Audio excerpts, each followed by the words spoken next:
Nós vamos abordar ainda esse mês o tema do crescimento em maturidade. E hoje eu quero pensar um pouquinho com vocês sobre uma pessoa que vai ajudar a gente a entender um pouquinho sobre essa história de crescer em maturidade. O que é maturidade? Né? Em que consiste a maturidade cristã? A maturidade de uma pessoa, geralmente, ela é o crescimento físico e intelectual, né? A mente e o corpo. Você diz que uma pessoa é madura quando ela cresce a mente e o corpo. Então não adianta ele crescer a mente, ele ficar muito inteligente, mas ele ficar com a aparência de criança, aquele corpinho pequeno. O corpo pequeno não é muito funcional, né, no nosso tempo. O mundo ele é feito para quem tem um corpo médio, assim, que nem os de vocês mesmo. Então ter um corpo muito pequeno não é muito bom para subir no ônibus, né, para sentar no banco, esse tipo de coisa. É melhor ter um tamanho médio. Então a gente precisa crescer o corpo, mas tem que crescer a mente também. Não adianta também o sujeito crescer, ficar grandão e bonitão, e a mente continuar que nem criança. Isso também seria um problema. Então, madura é uma pessoa que cresceu na mente e no corpo. E espiritualmente falando, em que consiste a maturidade? Qual é exatamente em que consiste o crescimento? Em que a gente cresce? A gente pode dizer que o crescimento em maturidade, ele é um crescimento no conhecimento de Deus. É nisso que a gente cresce. A gente vai conhecendo Deus. Quanto mais você conhece a Deus, mais você cresce. E quanto menos você conhece a Deus, menos você cresce. Tem muita gente que não conhece Deus.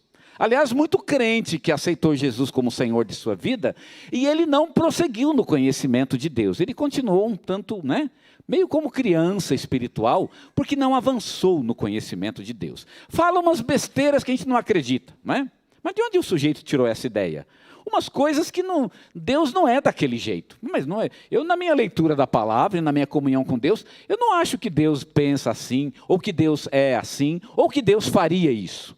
Então, há muitas pessoas e muitos cristãos que meio que estacionaram no seu processo de conhecimento de Deus e que, por isso, eles fazem coisas que não são próprias de Deus ou que não estão dentro da vontade de Deus. Eles desagradam a Deus, em grande medida, porque eles não conhecem a Deus, não sabem quem Deus é e não sabem o que Deus gosta. Eu queria apresentar um homem para vocês que teve essa experiência de conhecimento de Deus. Ele queria muito conhecer a Deus. Ele sabia que o conhecimento de Deus era muito importante e que era de fato a base da vida. E ele queria esse conhecimento. Eu estou falando aqui de um homem chamado Bartolomeu. Ele não vai aparecer com o nome de Bartolomeu aqui no nosso texto, mas ele é de fato o Bartolomeu, lá em João, capítulo 1, versículo 45. Em alguns instantes nós vamos falar sobre esse homem. João 1, 45, aonde conta a história de Natanael. Natanael, que era certamente um irmão de Filipe, e ambos foram discípulos de Jesus. Jesus chamou alguns irmãos, Dá até a impressão que Jesus chamava, eu achava que quando eu era mais ingênuo, que Jesus ele chamava, já está na família mesmo, já chama logo. Já que veio você, vem seu irmão também. Mais ou menos que nem aquele patrão que precisa de gente rápido, e aí ele chama um, já aproveita e já chama o outro. Não, as pessoas que Jesus escolheu foram a dedo. Não foi assim, aleatório. E se ele chamou alguns irmãos, ele sabia o que estava fazendo, e ele sabia a importância de ter famílias dentro do grupo dos seus discípulos mais íntimos. E foi o caso aqui, então, desse Natanael e Filipe. O texto lá no capítulo 1, verso 45, diz assim: Filipe encontrou Natanael e disse-lhe: achamos aquele de quem Moisés escreveu na lei e a quem se referiram os profetas, Jesus, o Nazareno, filho de José. Perguntou-lhe Natanael: de Nazaré pode sair alguma coisa boa? Respondeu-lhe Filipe: vem e vê. Jesus viu Natanael aproximar-se e disse a seu respeito: eis um verdadeiro israelita em quem não há dolo. Perguntou-lhe Natanael: de onde me conheces? Respondeu-lhe Jesus: antes de Filipe te achar, eu te vi quando estavas debaixo da figueira. Então exclamou Natanael: mestre, tu és o Filho de Deus, tu és o Rei de Israel. Ao que Jesus lhe respondeu: porque eu te disse que te vi debaixo da figueira, crês? Pois maiores coisas do que estas verás. E acrescentou: em verdade vos digo que vereis o céu aberto e os anjos de Deus subindo e descendo sobre o Filho do Homem. Amém? Bonito esse texto aqui, não é? É o encontro de Jesus com Natanael. A gente não sabe muito sobre Natanael. A gente sabe que ele era um irmão de Filipe, provavelmente. A gente sabe que Filipe foi aquele que perguntou para Jesus, pediu para Jesus para mostrar o Pai. Mostra-nos o Pai, Senhor. É que Jesus ficava falando muito, né? E aí Jesus falava e falava, e Natanael perdeu a paciência. Mas esse homem fala demais. Aí ele quis cortar o caminho. Senhor, o Senhor está falando muito. Vamos cortar um caminho. O Senhor mostra o Pai e não precisa de falar tanto. Mostra Deus para a gente e o problema está todo resolvido. E aí acho que Jesus deve ter ficado muito chateado com aquilo, né? Imagina um professor ensinando, tentando... Aí ele falou, não precisa falar tanto, e mostra logo o resultado, vamos direto para o resultado. E Jesus vai mostrar então que não é isso. Você tem uma caminhada, você tem um caminho a ser percorrido. E o caminho é o conhecimento da pessoa de Jesus. Você vai conhecendo Jesus e, por fim, você vai conhecer o próprio Deus. Foi o que Jesus disse para Filipe: quem vê a mim, vê o Pai. Então você tem que conhecer a mim. A nossa vida cristã, ela é uma caminhada com Jesus. Nós vamos conhecendo Jesus, e à medida que vamos conhecendo Jesus, nós vamos conhecendo a Deus. E como é que a gente vai conhecendo Jesus? E é aí então que entra o nosso texto. Natanael era um homem que tinha muito desejo de conhecer a Deus. Quando Jesus o encontrou, aliás, Filipe o encontrou, porque Filipe foi chamar Natanael, porque Filipe tinha encontrado Jesus. E quando Filipe chegou para Natanael, o texto diz que Natanael estava debaixo da figueira. A expressão debaixo da figueira, ela é um termo técnico, ela não é simplesmente uma posição. Debaixo da figueira significa literalmente que ele estava meditando nas palavras de Deus. Debaixo da figueira significa que ele era uma pessoa que lia a palavra de Deus, refletia sobre ela, orava, e estar debaixo da figueira significa estar pensando nas coisas de Deus, refletindo, provavelmente orando. Tem gente que gosta, e eu pessoalmente gosto muito de fazer isso, né? Sempre que eu posso, de vez em quando, a gente vai embaixo de uma árvore, pega uma Bíblia ou um livro, e você vai ler um pouquinho, vai ler um livro, um bom livro, ou vai ler a palavra de Deus, e ficar naquele momento de reflexão. Por que Natanael refletia? Natanael refletia porque ele queria mais de Deus. Ele queria ter um encontro, um conhecimento, uma experiência mais profunda com Deus.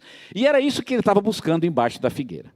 E é interessante que ele buscava isso embaixo da figueira, quando de repente ele é incomodado por Filipe, seu irmão.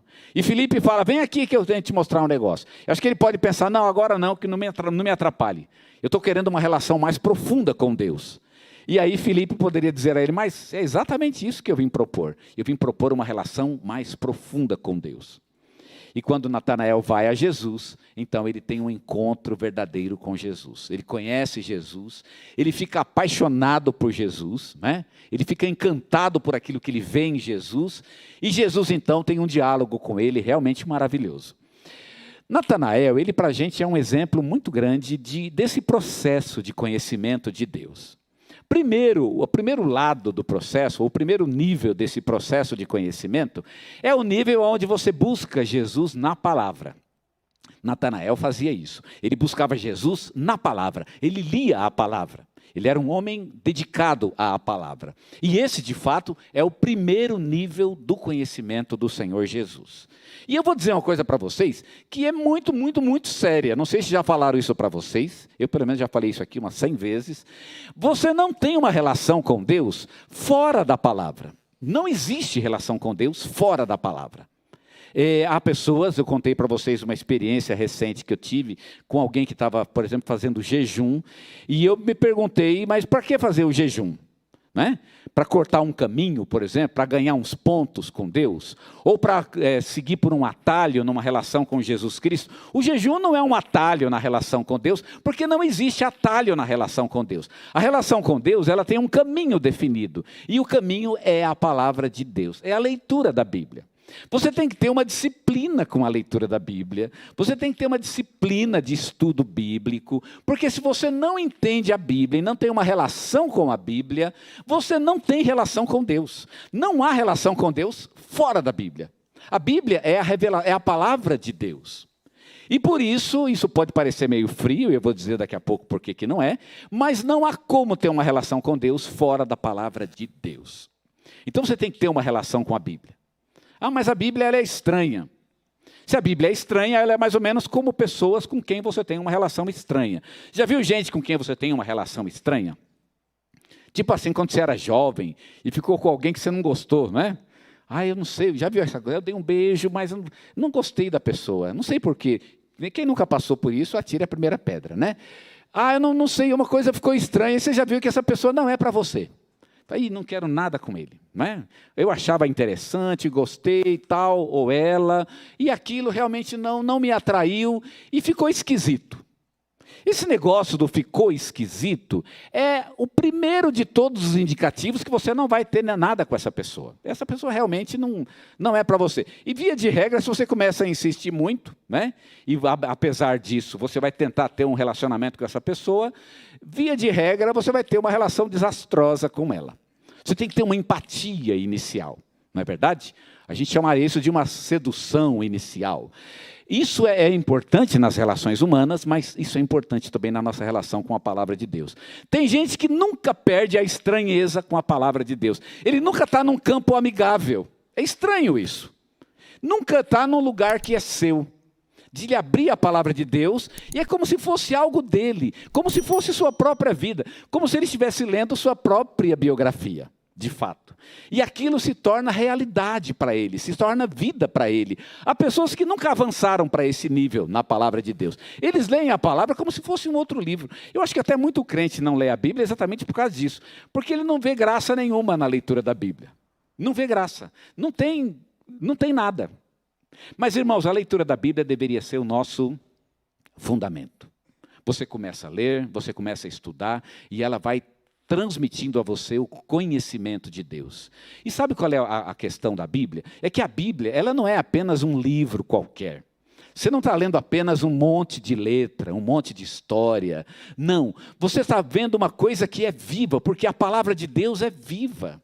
A Bíblia é a palavra de Deus. E como ela é a palavra de Deus, ela tem as características da palavra de Deus. E quais são as características da palavra de Deus? Bom, eu vou citar só uma, né? A mais evidente de todas e a mais fácil da gente recordar. Mas só para você ter uma ideia, não havia nada. No início era o silêncio completo e o completo nada, e quando Deus abriu a boca e falou, o universo se fez. Essa é a palavra de Deus. Quando Deus abre a boca, o universo se forma. A palavra de Deus ela é uma palavra criadora, ela cria coisas e ela cria vida. Então se Deus abrir a boca e falar, a vida se instaura. E é por isso que a palavra de Deus, a Bíblia, ela é tão importante, porque quando você a lê, você lê uma palavra que é viva. Ah, mas eu não vejo essa vida na palavra. Então você está com um problema. Ou então você precisa, né? Você precisa se relacionar mais com ela. Muitas vezes o que falta nos nossos relacionamentos é relacionamento. Se você começar a encontrar uma pessoa, tomar muito café com ela, e andar e conversar, você não acaba gostando dela? Assim é a palavra de Deus. Você tem um relacionamento com ela, você tem uma relação contínua com ela e você acaba gostando dela. Ela acaba se tornando importante na tua vida. Você começa com a palavra de Deus. Filipe começou assim. Ele começou na palavra. E ele meditou na palavra e aquilo se tornou real para ele. O conhecimento da palavra começou a ser doce para ele. Porque é isso que precisa acontecer. O conhecimento da palavra tem que ser doce para nós. Tem que ser maravilhoso. Tem que ser incrível. Ah, mas eu leio aquilo, já li 1000 vezes. Pois é, você leu 1000 vezes, mas de repente, quando você abre a Bíblia e lê, aquilo realmente toca o seu coração. Quem não tem essa experiência com a palavra de Deus, ainda está preso no primeiro estágio. Você precisa se apaixonar ainda pela palavra de Deus. Mas há um segundo estágio. É quando você encontra pessoalmente o Senhor. Quando você tem uma experiência pessoal e real com Ele. É isso que a palavra faz com a gente. A gente começa a ler a palavra e a palavra começa a dar para a gente um conhecimento de Deus. E o conhecimento, de repente, se transforma vida em nós. E nós nos encontramos com o próprio Senhor Jesus na palavra. Natanael passou por isso. Natanael estava lendo, ele era um leitor da palavra, um amante da palavra, e de repente ele se encontra com Jesus. E sabe como é que terminou aqui, como é que terminou a conversa de Natanael com Jesus? Terminou com a rendição de Natanael. Ele louva a Deus. Ele tem um reconhecimento de quem é Jesus. Ele tem um vislumbre de Jesus. E ele começa então a louvar a Jesus. Termina assim, o encontro com Jesus, onde ele viu Jesus naquilo que ele é. E esse é o segundo estágio. Você começa a se relacionar com a palavra e de repente você encontra Jesus. Porque tem muita gente que pode ler a Bíblia e pode não encontrar Jesus. Há muita gente, eu conheço muitas pessoas que leem a Bíblia, mas nunca tiveram uma experiência verdadeira com Deus.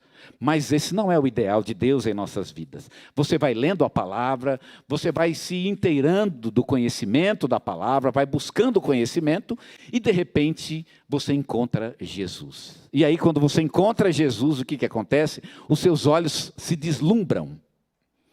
Você quer aquilo, se torna realmente uma fome, porque a palavra de Deus é uma alegria na tua vida, é a alegria de encontrar o próprio Senhor Jesus. Já viu quando você está apaixonado por alguém e você quer reencontrar essa pessoa? Né? Tinha uma música do Roberto Carlos, bem antigona, na época que eu era nenezinho de colo, acho, né?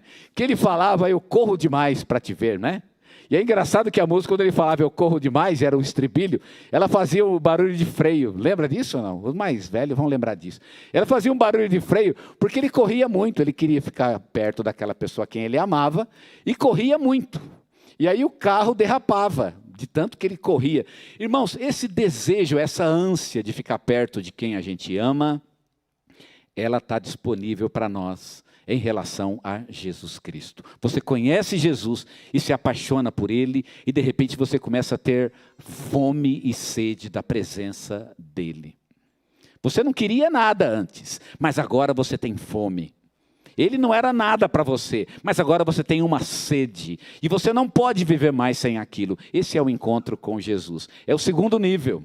O segundo nível da nossa relação com Deus. Você anda com Ele e de repente Ele começa a deslumbrar a sua vida e Ele começa a ser a razão da tua vida. A alegria da tua vida. Ele, como alegria, Ele compensa todas as tristezas e todas as dores deste mundo. E você anda com Deus e de repente Deus se torna uma espécie de uma compulsão na sua vida, porque você o busca como quem busca a própria vida, o próprio alimento. E aí você ama a Jesus. Esse é o segundo estágio. Começa na palavra, mas ele avança para uma relação pessoal com Jesus Cristo. É a isto que a palavra nos leva. Filipe passou por isso. Buscou a palavra e de repente ele está na frente de Jesus. E conversando com Jesus ele se deslumbra. E Jesus fala uma coisa para Natanael que é muito interessante. Ele fala, Natanael, eu estou vendo que você está muito contente por ter me encontrado, mas eu vou te contar um segredo. E aí ele diz para Natanael uma coisa incrível. Ainda não acabou. Tudo que você está sentindo, toda essa maravilha, toda essa alegria, ainda tem mais uma coisa. Você acha que me encontrar foi bom? E aí ele diz para Natanael uma frase incrível. Ele disse, porque te disse que te vi debaixo da figueira, você crê? Pois coisas maiores do que estas verás. Ou seja, espera para ver o que vai acontecer no teu futuro. E acrescentou, em verdade vos digo que vereis o céu aberto e os anjos de Deus subindo e descendo sobre o Filho do Homem.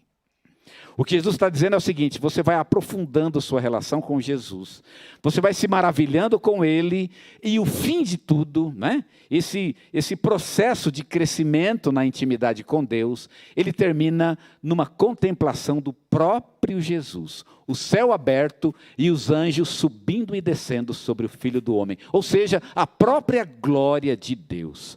Isso é o que está reservado para todos nós. Um dia, todos nós vamos ver a face de Deus. Lá em Apocalipse diz isso.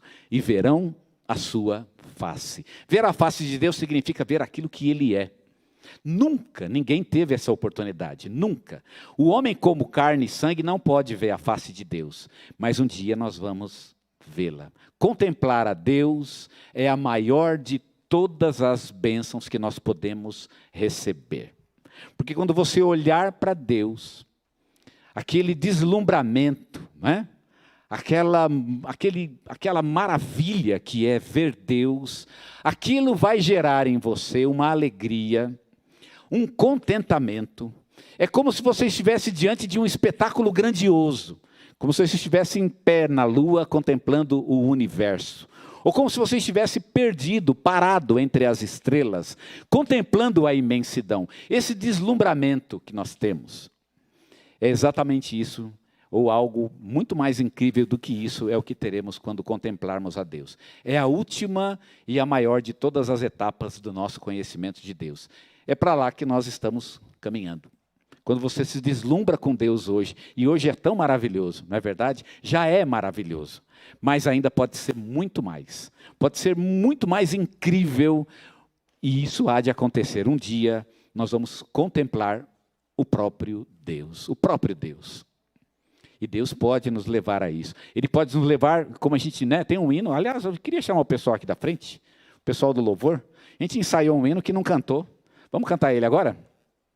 Tem um hino que fala exatamente isso. Ele fala que eu quero realmente conhecer a Deus. E a oração que esse hino faz é essa: leva-me além. Leva-me a um nível mais profundo. Qual é o nível mais profundo de intimidade com Deus? Irmãos, o nível profundo de intimidade com Deus é o encontro com o próprio Deus e é o ver o próprio Deus. E é interessante a ideia do ver, porque o texto não fala mais da questão do ouvido, né? Você começou ouvindo, você começou lendo, mas de repente você começa a contemplar o próprio Deus, a própria realidade de Deus, Deus em si mesmo. Isso deslumbra a tua alma e isso te encanta, tira você deste mundo e faz com que você deseje somente e unicamente a presença de Deus. Esse é o nível profundo que nós buscamos e é por ele que nós devemos orar.